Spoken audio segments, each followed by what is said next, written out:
Hello folks, this is Audiotron 1003 and this is a Diagon Lego set that I bought, 75978, 5,500 pieces. It's taken me a few evenings to build because I wanted to take my time, and I've mounted it on a custom made thick cardboard base so that it can sit nicely if I want to move it around. So that's what this thick cardboard is. And I've set up a little scene here and there, and I thought I would just sort of show you. Now there's 20 bags in this set, which I covered in a previous video. The 21st is a box. I'm just removing Hagrid and Harry Potter from the roof of the one shop because that's not where they belong. And basically I just thought I would show you an overview. Now forgive me if I make a mistake. I've got an old tablet here and I've tried to sort of get the character names up, but I can't quite read the wording. But anyway, I'll do my best. I do like Harry Potter, but I'm not a Potterhead. So anyway, starting down here outside the Scribulus pen shop and the Ollivander's one shop, I've got Hermione Granger with Ollivander. She's trying out a new one to see if it's suitable. She's supposed to be casting a simple spell just to try it out, a harmless thing. And what's happening is, as she does that, Harry, meanwhile, he's just gone and bought a brand new bludger from the Quality Quidditch supply shop, and has for some reason hit himself in the face with it and is about to slip over, which wasn't the intention, so that's a bit of comedy. Meanwhile, Ron Weasley, he's on the roof of the Daily Prophet, and what he's doing, along with the photographer, he's handing out newspapers to the owls, and they're waiting for their newspaper. And this one's already flying off with Hedwig. Sorry, he's already got his and he's on his way. So that's a little scene there. Further down we have Jenny Weasley. She's just got herself a signed copy of the new Magical Me from Professor Lockhart, which is he's waiting in the bookshop for the next customer. And anyway, Malfoy, he's not happy, so he's basically about to steal it. That's why he's so he's got a bit of a determined face. I'll see if I can get a better view of that. There you go. He's about to spitefully steal it because he thinks she's nothing but a muggle and therefore doesn't deserve that book. Meanwhile, his father, Lucius, he's not happy either because he thinks his son is more worthy, so I guess he's going to back him up. Meanwhile, Fortescue, along with Molly, they're trying out a new flavour of ice cream outside of his ice cream parlour, and the flavour is chocolate earwig. Hence the reason why they're both sort of sat or stood at that table. Both have spoons, and they're about to tuck in before it goes on sale to the general public. Further down is the bookshop, and there we have some books on display, and we have Professor Lockhart with one of his books waiting for the next person to come along and take it. And then finally down here we have the Diagon Alley junction with Nocturne Alley in the background, and the Weasley brothers, they're busy waiting for their first customers, so they're waving nicely just before the day's business begins. And if I zoom out, I can give you a better view, and I will show you the other side, But for that I'd have to pause the video, because my one-handed method of doing things, I'm not physically capable of lifting this really heavy set with one hand and keeping it intact. So I'm going to have to pause the video at some point and turn it round. But before I do that, the 21st bag is actually a box that says Silencio, keep it to yourself.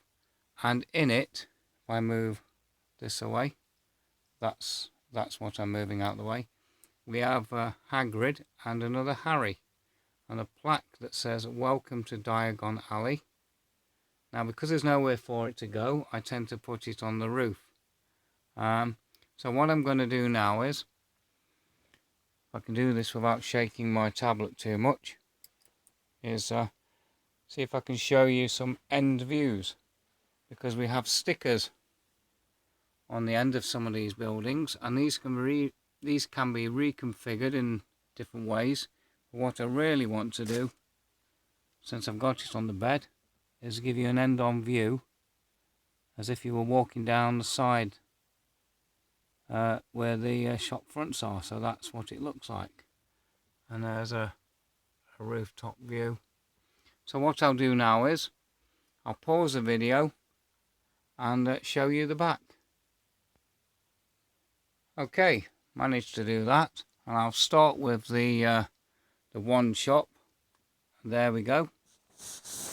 That's the scene underneath the stairs with one or two pull out wands. We have, for example, if I take this off there, so this is the wands. They come in these brown boxes, and inside you have wands of different colours, and they all sit in here. There's one at the back there, open. We have one sticking out there, and another one just, I'll get my finger in the way, there it is, just there. So they can be pulled out and played with. So this is the wand shop, and this is the back of the roof with Harry and his friend there.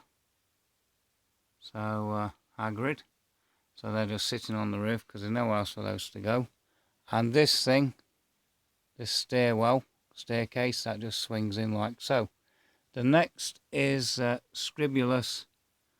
Sorry, it's me moving too fast. So this is the pen shop, and you've got the pen rack on the wall just there.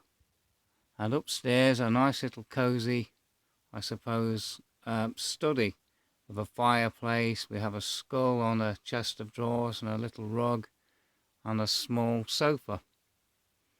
And that's the roof there. Next we have the Quality Quidditch Store, trying to say that properly. So we have the Nimbus 2000 in the window. We've got various clothing items underneath the front counter. A shop dummy and some bludgers for sale of different colours and designs. And upstairs, another mannequin or dummy. We have, is that going to focus? Feel free to, what does it say? Test fly any of our brooms. So that's what that is. We've got a couple of those up there. And a box of random bits and bobs. And some more clothing. And then above that, some old boxes, a stack of newspapers, Scabbers a rat looking for cheese, and this is Ron Weasley with the owls and the reporter or photographer, handing out the newspapers. Down in the hallway, now my theory is that they go through this door and there's some stairs back this way that takes them up there, and that's how they get to the roof, because this is all shop. And then we have a box of newspapers waiting for delivery. Next is the ice cream shop. Not much to it. So a counter, and you've got through the window the two guys there having their ice cream at the front, and at the back we have just glasses and various bits and bobs. And upstairs another one of these cozy little apartment settings with tea, a chair and a standard lamp. And this roof is just a pitched roof. Moving on, we have the bookshop, Flourish and Blot. There we have the back of Lockhart, and we have a lovely stack of books, sort of floating almost, and a bookcase that's built into the floor and the ceiling, so these can't be moved. And the same applies up there. We have a desk. Now this desk is actually freestanding, but I didn't want anything loose, so I've sort of secured it to the floor of the upstairs. And we have an open book there in the window that's just slid across slightly, and a lamp. So that's that side. Not much there. And we have this staircase that flips up and reveals the front window display. So moving on, we have the other side of Nocturne Alley. It's just a facade, so nothing special there, but you get a nice view of the Weasley brothers in their shop front. And this is my favourite building out of them. I'm just going to move this out of the way because this is a freestanding item. Now I've moved the counter out of the way because I wanted to see this. So there's a kind of, just around there where that yellow is, that's the till and the counter, but I wanted it not in the way, which is here, but back there, so I could see these things. So we have various boxes of goodies, other such things on that shelf there. We have some kind of magic globe, boxes of tricks and sweets and stuff, potions and whatever. There's a lamp. We've got a staircase up to the first floor where there's more boxes of bits and bobs, magic lollipops in the distance there, and a multicoloured balustrade, another rack with other things in there, and another staircase, and in what looks like the attic, more bits and bobs. I turn it round, and then finally this is the roof.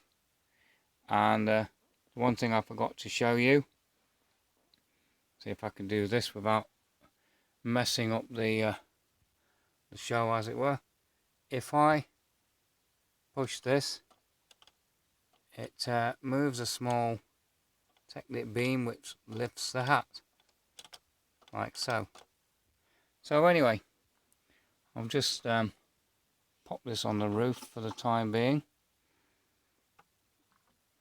Move that down, open that up, and I'll give you an end-on view just to finish off Diagon Alley. So this is what it looks like from the back. And the one last thing I'll show you, there's many Technic pinholes sort of down here, and they're same on the side, and they go along at the junctions where the two separate buildings meet. And these are so as you can connect this modular building style either back to back or end to end, and they run along.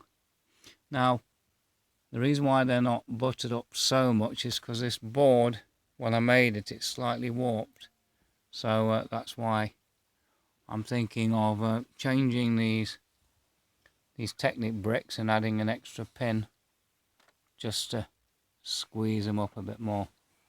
So anyway, I'll just zoom out for one last time and show you the end view. So this is Diagon Alley, And anyway, thank you for watching. Bye.